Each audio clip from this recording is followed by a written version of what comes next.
আজকের দিনটি আমার জন্য অত্যন্ত গুরুত্বপূর্ণ একটি দিন, কারণ এই ধানের শীষের জন্য আসলে আপনারা জানেন যে আমার বাবা মরহুম ফজলুর রহমান পটল তিনি বহুবার নির্বাচন করেছেন এই আসন থেকে ধানের শীষের প্রতীক নিয়ে, এবং আমার আজকে মনে হচ্ছে যে আমি আমার বাবার জায়গাটাকে রাখতে পেরেছি।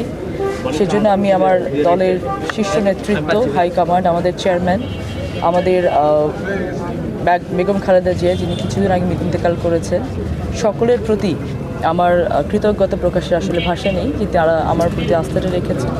আমার এই মুহূর্তে আমার মনে হচ্ছে যে আসলে আমি যেই স্বপ্ন নিয়ে, যে এই পরিকল্পনা নিয়ে আমি কাজ শুরু করেছি, আমার মনে হচ্ছে আমি প্রথম ধাপ আজকে আমি সফলতার সাথে সম্পূর্ণ করলাম, এবং সামনে আমার সমস্তটা জীবন পড়ে আছে যে আমি কেবল এবং কেবলমাত্র এই ধানের শীষ যে সম্মানটা আমাকে আজকে সম্মানিত করা হয়েছে, এই সম্মানকে মাথায় রেখে আমি যেন সম্মানকে হাজার গুণ বাড়িয়ে দিতে পারি। এবং টানা তৃতীয়বার অর্জন করেছে দেশের সেরা সুপার ব্র্যান্ড স্বীকৃতি বসুন্ধরা টিস্যু।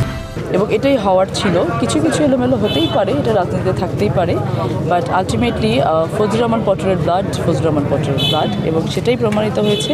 এটা বেসিক্যালি কিছু ষড়যন্ত্র ছিল যেটা আমরা ধূলিসাৎ করে দিতে পেরেছি বলে আমরা মনে করি, কারণ লালপুর, বাগাতিপাড়া, ফজলুর রহমান পটল, পুতুল, রাজন সব হচ্ছে এক। এবং ধানের শীষের যারা মানুষ আছেন, ধানের শীষ কারো it's not any private property or paternal property, এটা দেশের সাধারণ মানুষের সম্পদ। আমি বলতে গেলে এটার একজন, যদি বলেন যে এখন মোটামুটি একজন রিসিভার হিসেবে দায়িত্ব পালন করছি, যে এই ধানের শীষকে জিতিয়ে নিয়ে আসার দায়িত্বটা হচ্ছে আমার, সকল মানুষকে সাথে নিয়ে। সো যার হৃদয়ে ধানের শীষ আছে, শহীদ প্রেসিডেন্ট জিয়াউর রহমান আছেন, খালেদা জিয়া আছেন, তারেক রহমান আছেন, কাউকে বঞ্চিত করার কোনো অধিকার আমার এখানে নেই। আমি সকলকে নিয়ে, একেবারে সাথে নিয়ে ধানের শীষের একটা ল্যান্ডস্লাইড ভিক্টরি যেটা বলে, সেটা ইনশাল্লাহ আমি নিয়ে আসবো ইনশাল্লাহ, এবং আমার দলকে আমি একটা আসন উপহার দিব। এটা আমি আজকে ওয়াদাবদ্ধ হয়ে যেতে।